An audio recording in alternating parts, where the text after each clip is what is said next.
अस्सलाम वालेकुम, मैं हूं शाहजेब खानजादा। अब से 2 दिन बाद अपोजिशन जमातों का पेशावर में जलसा होने वाला है, मगर जिला इंतजामिया ने अपोजिशन जमातों को जलसे के लिए एनओसी देने से इनकार कर दिया है, जिसका नोटिफिकेशन भी जारी कर दिया गया है। पेशावर के डिप्टी कमिश्नर की जानिब से जारी करदा नोटिफिकेशन के मुताबिक पेशावर में मस्बत केसेस की शरह 13% से ज्यादा है और कोई भी बड़ा मजमा उसमें मजीद इजाफे का बाइस बन सकता है।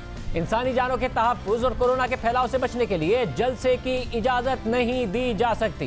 जिला इंतजामिया के इनकार के बाद वज़ीर आला खैबर पख्तूनख्वा के मामले खुसूसी बराए इत्तलात कामरान बख्श ने वादे किया कि अहकामात नहीं माने गए तो कार्रवाई होगी।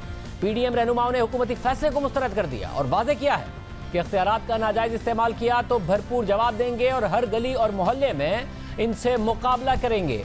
यानी सूरत हाल कशीदगी की तरफ बढ़ती दिखाई दे रही है, लेकिन अहम बात यह है कि आज़ाद कश्मीर में नून लीग की हुकूमत है और वहाँ की हुकूमत ने कोरोना के बढ़ते हुए केसेस के पेश नज़र 22 नवंबर से लॉकडाउन आयद करने का फैसला किया है, जो 6 दिसंबर तक जारी रहेगा।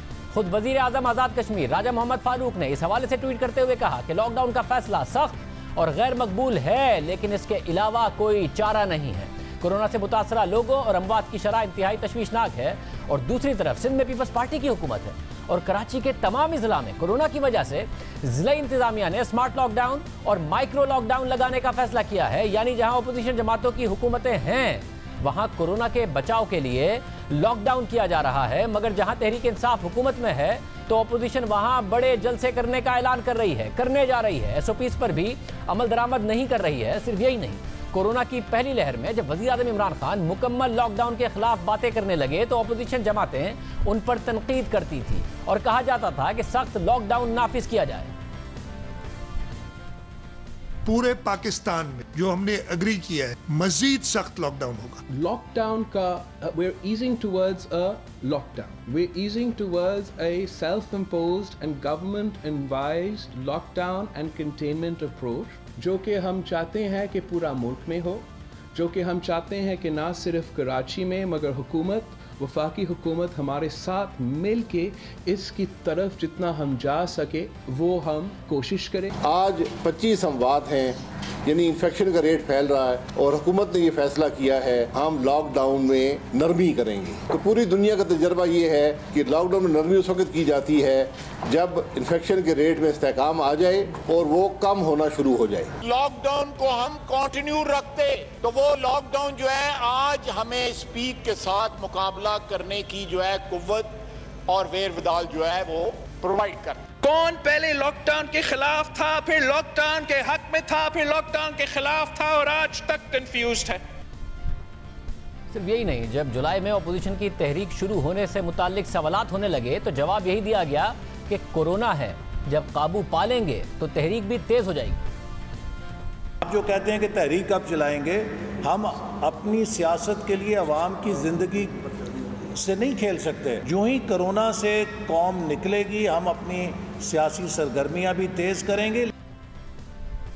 कोरोना तेज हो रहा है और अपोजिशन सियासी सरगर्मियां तेज कर रही है, मगर जहां अपोजिशन इस मामले पर संजीदगी का मुजाहरा नहीं कर रही तो वहीं खुद हुकूमत की नीयत पर सवालात उठ रहे हैं, क्योंकि अपोजिशन को तो कोरोना की वजह से जलसे से रोका जा रहा है, मगर हाल ही में कोरोना के राइजिंग ट्रेंड के बावजूद हुकूमत खुद जलसे करते रही है। पहले गुजरावाला जलसे से अपोजिशन को मना किया कि कोरोना फैलेगा, फिर खुद वजीर आजम ने हाफिजाबाद और सवात में जलसा किया और इस जलसे में SOPs पर कोई अमल दरामद भी नजर नहीं आया। फिर गिलगित बल्तिस्तान में वजीर आजम ने खिताब किया। 10 नवंबर को काबीना का फैसला हुआ कि कोरोना के पेश नज़र जलसे नहीं होने चाहिए और 11 नवंबर को गिलगित में हुकूमत ने फिर जलसा किया। इसके अलावा अपोजिशन को खैबर पख्तूनख्वा में कोरोना की वजह से जलसे से तो रोका जा रहा है, मगर इस वक्त सूबाई वजीर सेहत तैमूर खान झगड़ा साहब हैं, जिनकी जिम्मेदारी कोरोना को रोकना है। हाल ही में उन्होंने करक का दौरा किया, मुख्तलिफ मकामात का जायजा लिया, बड़ी तादाद में लोग उनका इस्तकबाल करते रहे। ना वजीर सेहत ने मास्क पहना हुआ था, ना इस्तकबाल करने वालों ने, और SOPs नाम की कोई चीज़ नजर नहीं आई।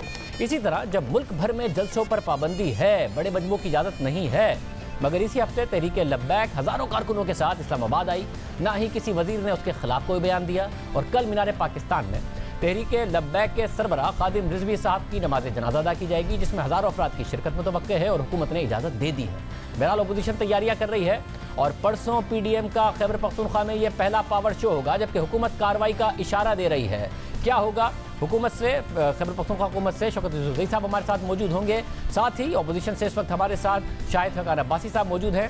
भाई साहब बहुत शुक्रिया मैं शो में ज्वाइन करने के लिए।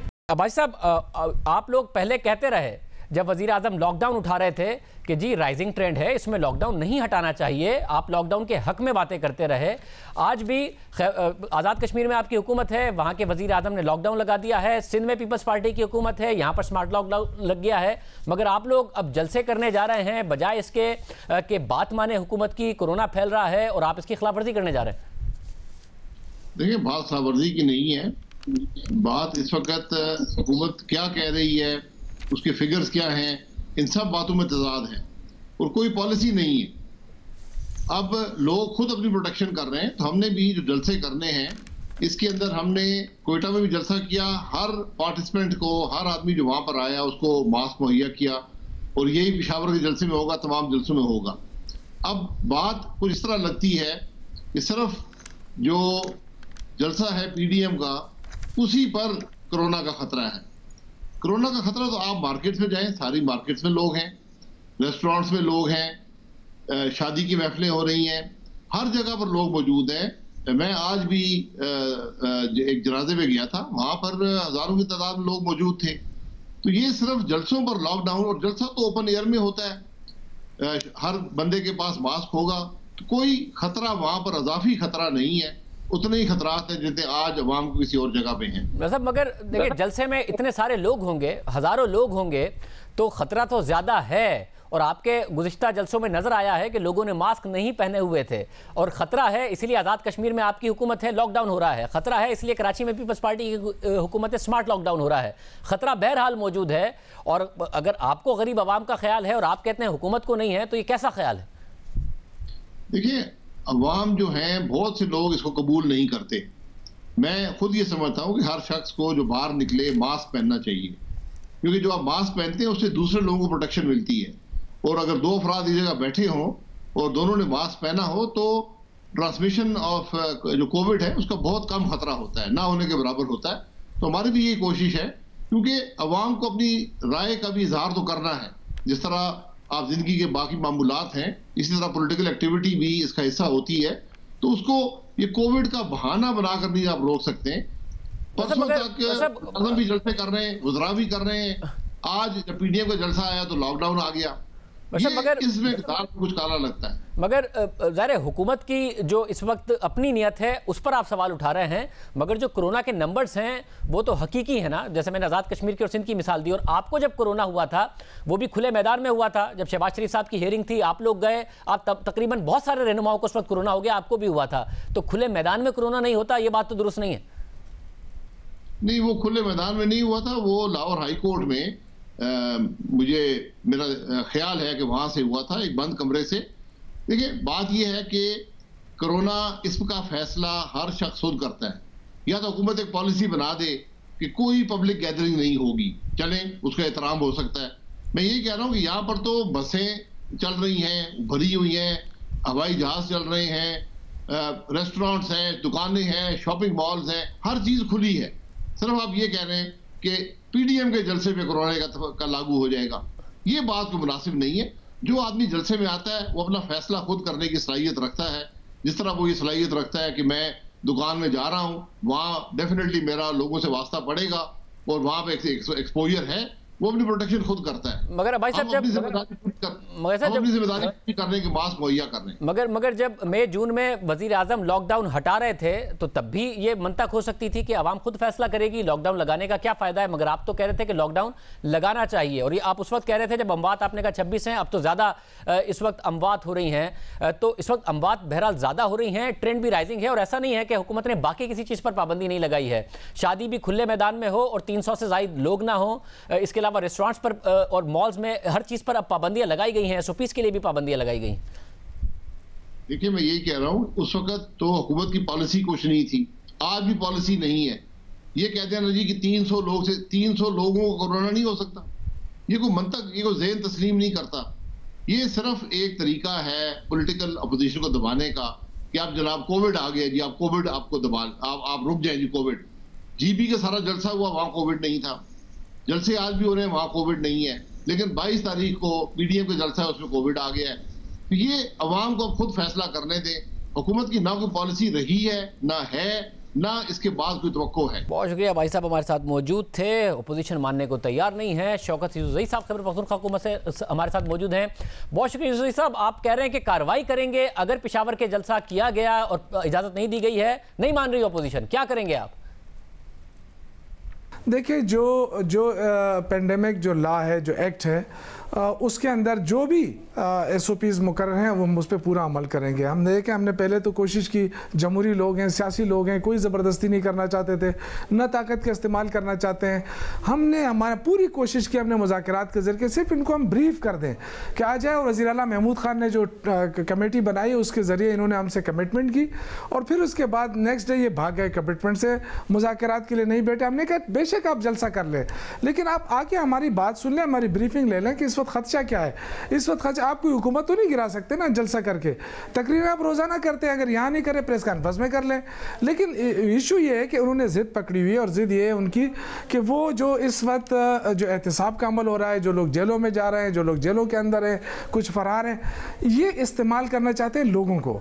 ये पूरा आवाम से उसका कसूर निकालना चाहते हैं। तो मैं सज़ा आवाम को देना चाहते हैं। और क्या है, मुझे बताएं, जलसे से कोई फ़र्क तो नहीं पड़ेगा ना? हमें तो कोई फ़र्क नहीं पड़ता है, आवाम को ज़रूर फ़र्क पड़ता है। और हम इसलिए हम आवाम का तहफ़्फ़ुज़ करना चाहते हैं। और जो पेंडेमिक सवाल आप लोगों पर ही उठ रहा है कि अगर आप आवाम ही का तहफ़्फ़ुज़ करना चाहते थे और आपको आवाम की परवाह थी, 16 अक्टूबर को उन्होंने गुजरावाला में जलसा किया, हुकूमत ने कहा कोरोना बहुत तेजी से फैल रहा है, इन्हें नहीं करना चाहिए, मगर फिर वजीर आजम ने सवात में जलसा किया, हाफिजाबाद में जलसा किया। सवात का जलसा तो स्टेज पर आपने खुद ने होस्ट किया, शेर व शायरी आपने बहुत ज्यादा की, उसके बाद आप लोग जलसे करते रहे, गिलगित बल्तिस्तान में कैंपेन करते रहे। तो आप लोग ने कोई फ्रॉम द फ्रंट लीड नहीं किया इस सारे मामले में?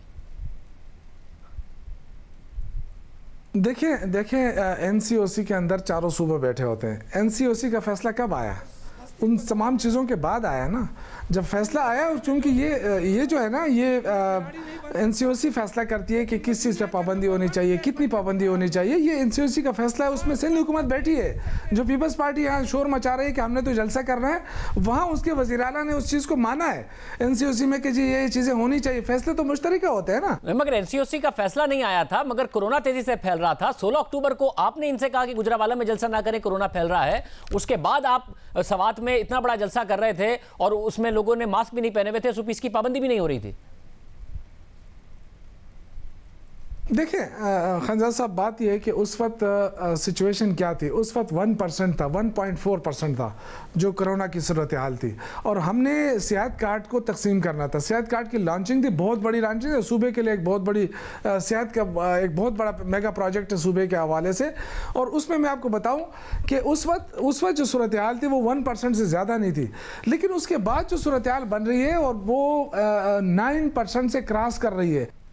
13 दिन पहले सूरत हाल 4% से ज्यादा थी और तेजी से फैल रहा था। वहां आप इसलिए कर रहे तो फिर गिलगित में क्यों किया? गिलगित में काबीना ने फैसला किया, मगर आखिरी दिन तक आप लोगों ने कैंपेन की। देखिए, जहाँ तक इलेक्शन कैंपेन का ताल्लुक है, आपको पता है इलेक्शन कैंपेन मजबूरी होती है। जब आप करना होता है ना, वो मजबूरी होती है। और उस वक्त तक कंट्रोल में थी, सूरत हाल कंट्रोल में रही। लेकिन अब चूंकि देखें, अब ये कि हमारे हाथ में, अब मुझे बताएं कि अगर ये जलसा कर लें तो क्या होगा? हुकूमत को तो कुछ फ़र्क नहीं पड़ेगा ना। मैं इसलिए कह रहा हूँ कि ये जलसा अगर इनका क्राइटेरिया है कि ये पॉपुलैरिटी गेन कर लेंगे, तो मेरे ख्याल से, मैं आपके तवज्जुह से, ये कोरोना ख़त्म हो जाए, ये रख लें एक जलसा, अपना भी रख लें, ये 11 जुमातों का जो कचूमर बना, ये सारे मिल के जलसा करें, तमाम वसाइल इस्तेमाल करें, और हम अकेला जलसा करेंगे। फिर पता चले, मीडिया फैसला कर ले कि किसका जलसा बड़ा होगा। मगर ये सब सिर्फ अपोजिशन के लिए है, क्योंकि तहरीक लब्बैक इस हफ्ते इस्लामाबाद आई। कल खादिम हुसैन रिजवी साहब का जनाजा है मीनार पाकिस्तान ग्राउंड में, उनके जो जलसा यहाँ पर इस्लामाबाद में हुआ, उसमें एक वजीर ने कोई बयान नहीं दिया। कल के जनाजे की भी इजाजत दे दी गई है, हजारों लोग आएंगे। देखिए, कुछ चीज़ें मजहबी होती हैं, आपको पता है, उससे अगर आप उसको रोकेंगे तो उससे मसले और गंभीर होते जाएंगे। हम नहीं चाहते कि किसी तरह के मुल्क के अंदर कोई सूरत हाल, ऑलरेडी मुल्क बड़े मुश्किल से गुजरा है। अब कोरोना की सूरत हाल ऐसी सूरत हाल होती है जिसने पूरे मुल्क को लपेट में लिया है। अमेरिका जैसे जगह पे लोग बेरोजगार होते जा रहे हैं, तो ये तो छोटा सा मुल्क है, गरीब मुल्क है। यानी कोरोना तो अमीर गरीब मुल्क में भी फर्क नहीं करता, मगर आप फर्क करते हैं। आप कभी फर्क करते हैं कि जी हेल्थ कार्ड बांटने के लिए मजबूरी होती है, कहीं फर्क करते हैं कि इलेक्शन कैंपेन की मजबूरी होती है, कहीं आप कह रहे हैं कि मजहबी मामलात की एक अलग मजबूरी होती है। तो फिर अपोजिशन ही को टारगेट करना है, अपनी तनकीद हो रही है। नहीं, मैं देखें तहरीक लब्बैक वो हुकूमत मुज़ाकरात किए, उन्होंने माना, हम उनके मशकूर हैं, वो एक अलग चीज़ है। मैं देखें अपोजिशन को रिस्पॉन्सिबिलिटी, न सिर्फ अपोजिशन को बल्कि मीडिया को, आवाम को, सबको हमें रिस्पॉन्सिबिलिटी लेनी है कि हमारा मुल्क है, हमने इसको बचाना है। अगर हम सिर्फ ये जिद पे अड़े रहे कि फ़लाँ ने ये किया है तो मैं भी ये करूँगा, तो कहाँ गई वो संजीदगी। बहुत शुक्रिया यूसुफ साहब हमारे साथ मौजूद थे। लग रहा है हुकूमत और अपोजिशन तसादुम की तरफ जा रहे हैं, क्या कोई इदारे इसमें किरदार अदा करेंगे, पूछेंगे एक ब्रेक के बाद।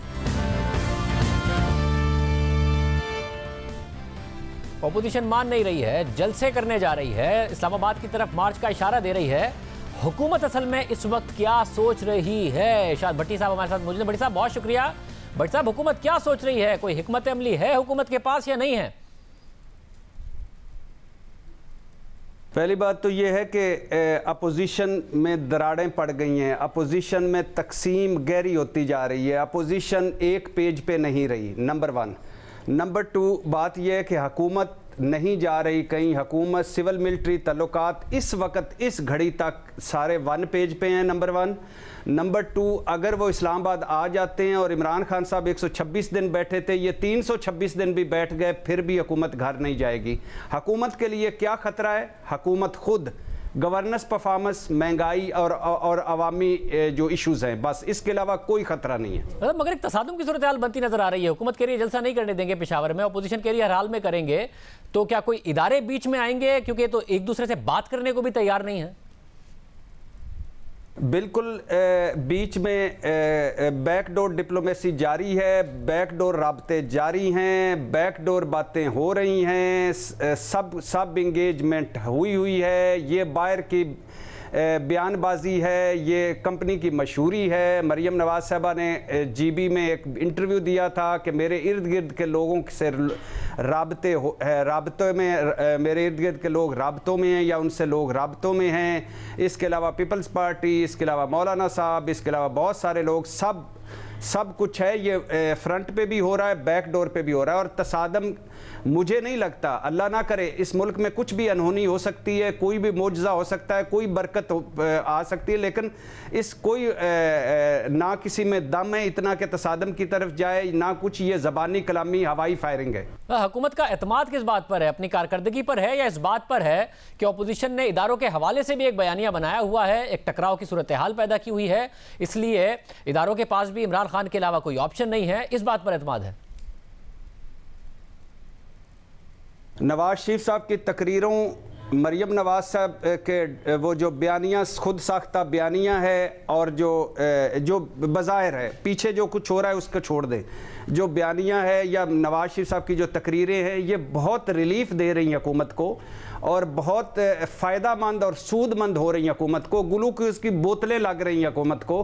और ये 2-4 और तकरीरें हो गई तो ये इंशाल्लाह और बेहतर हो जाएगी हुकूमत। अच्छा, मगर हुकूमत का फोकस अपनी कारकर्दगी पर है कि बयानिए से लड़ना है तो अपनी कारकर्दगी से लड़ना है, या फिर यही कॉन्फिडेंस है जो उनके बयानिए से मिल रहा है हुकूमत को? बहुत सारे इसमें प्रॉब्लम्स हैं, बहुत सारे प्रॉब्लम्स हैं। महंगाई नहीं कंट्रोल हो पा रही, गवर्नेंस परफॉर्मेंस के सीरियस इश्यूज़ हैं, हुकूमत के अंदर भी धड़ेबाजियाँ हैं, पंजाब और केपी में, और वो वाली सिचुएशन वो नहीं है जो नज़र आ रही है। हुकूमत का फोकस पॉइंट फायर फाइटिंग जैसे नहीं होता वैसे कर रहे हैं, और बहुत सारे इश्यूज़ हैं, यही सबसे बड़े इश्यूज़ हैं। जब आप एक फोकस पॉइंट, आपकी टीम फॉलो अप नहीं कर पाती, अपने वादों, एजेंडों, नारों पर नहीं फोकस कर पाती, तो वो ये इश्यूज़ हैं अपनी जगह पे। लेकिन जो आप एक इसको अगर दूसरे एंगल से देखें तो जो अपोजिशन खेल रही है उसमें हुकूमत और बाकी सारे जो हुकूमती इदारे हैं उनके पास ऑप्शन ही कोई नहीं रहता। क्या ऑप्शन रह जाएगा? ये ऑप्शन रह जाएगा कि आपके किसी के कहने पर या किसी की हर्जा सराई पर या किसी की बिला जवाज हवाई फायरिंग पर हुकूमतें गिराते जाएं। ये ऑप्शन है, ये करना चाहिए, ये है जमहूरियत। बहुत शुक्रिया भट्टी साहब की गुफ्तगू आपने सुनी। एक और अहम डेवलपमेंट हुई, उस पर बात करेंगे एक ब्रेक के बाद।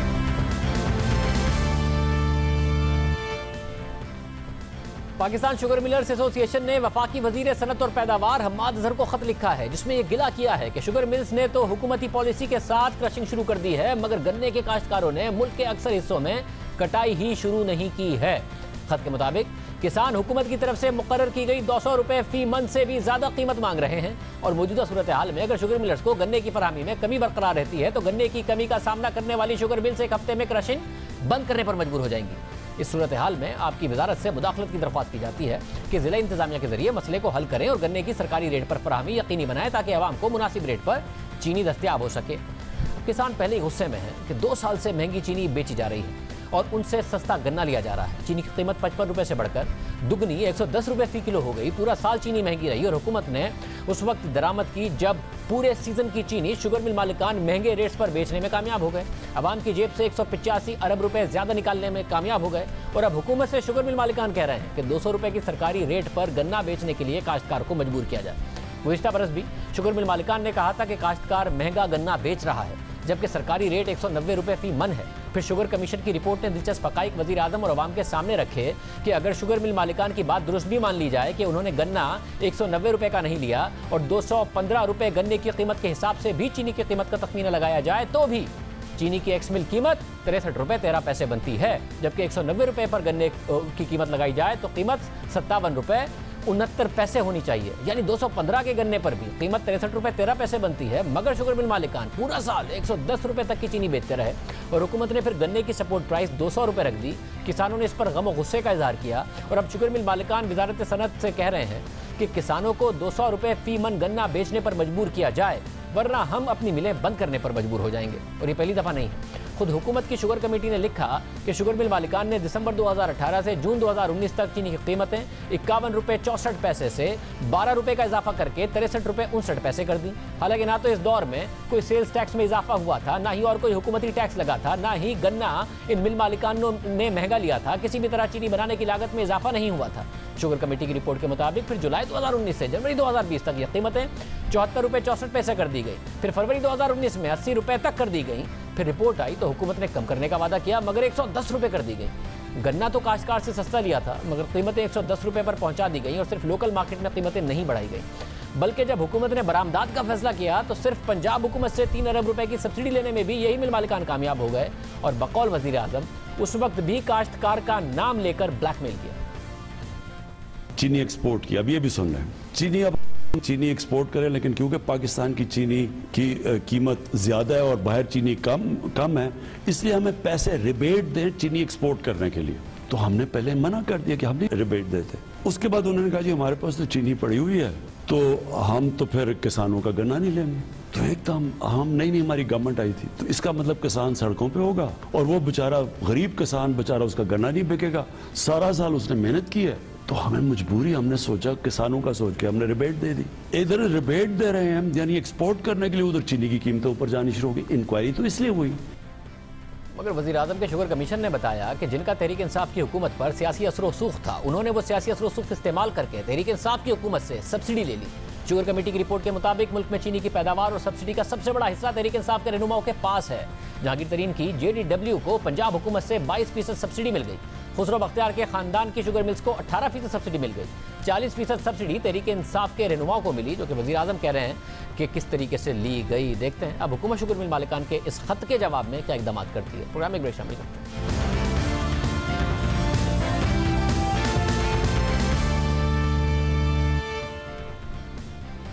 हुकूमत खुश है और दावा कर रही है कि मईशत तरक्की की राह पर गामजन हो चुकी है और इसकी बड़ी वजह जुलाई से अक्टूबर तक मुसलसल 4 महीने में करंट अकाउंट सरप्लस है।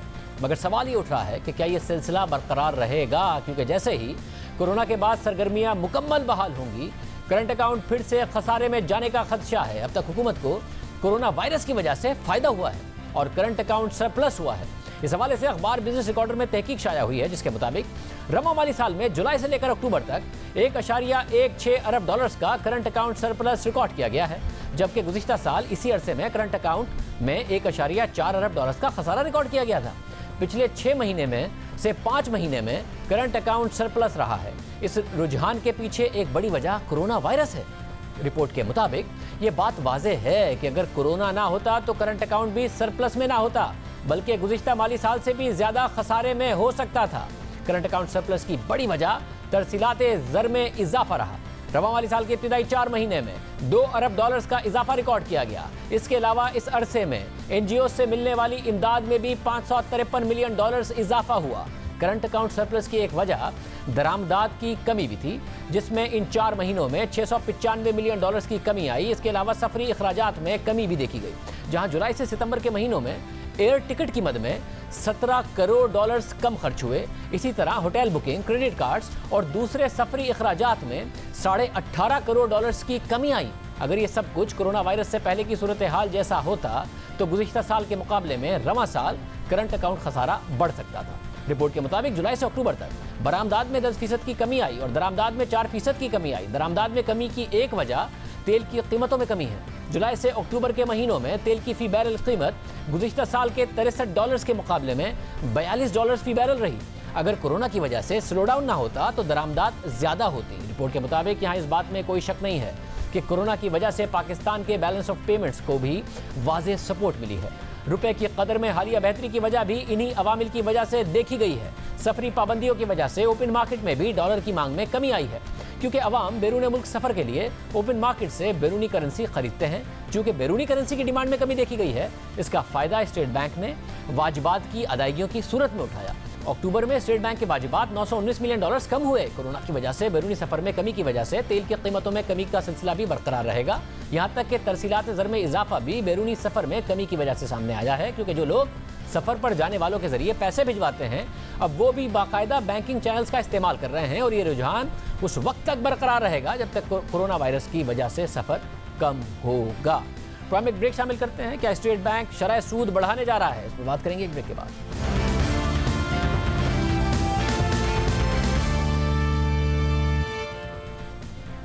23 नवंबर यानी आइंदा पीर को स्टेट बैंक मॉनेटरी पॉलिसी का ऐलान करेगा। टॉप लाइन सिक्योरिटीज ने फाइनेंशियल मार्केट से सर्वे किया है। 72 लोगों से लिए गए रिस्पॉन्स में से 87.5% की राय है कि स्टेट बैंक शरह सूद को 7% पर बरकरार रखेगा। यानी महंगाई के दबाव के बावजूद इस वक्त मार्केट में शरह सूद बढ़ने की तवक्कात नहीं है। इसी तरह जब यह सवाल पूछा गया कि आप मॉनेटरी टाइटनिंग की कब से तवक्को कर रहे हैं, तो अक्सरियत की राय थी कि अगले 3 माह में ऐसा नहीं होगा, मगर 42% की राय है कि मार्च 2021 से स्टेट बैंक शरह सूद में इजाफे की तरफ जा सकता है। आरिफ हबीब लिमिटेड की रिपोर्ट के मुताबिक भी शरह सूद 7% पर बरकरार रहने की तवक्को है। अब ये देखना है कि आने वाले दिनों में हुकूमत महंगाई पर काबू पाने में कितना कामयाब होती है और अगर हुकूमत IMF के प्रोग्राम को दोबारा बहाल करती है तो IMF की दीगर डिमांड्स के साथ साथ महंगाई पर शरह सूद के लिए क्या डिमांड होती है, क्योंकि ज़्यादा शरह सूद से हुकूमत को नुकसान होता है, उनकी इंटरेस्ट पेमेंट्स बढ़ती हैं, मार्केट में एक नेगेटिव सेंटीमेंट जाता है,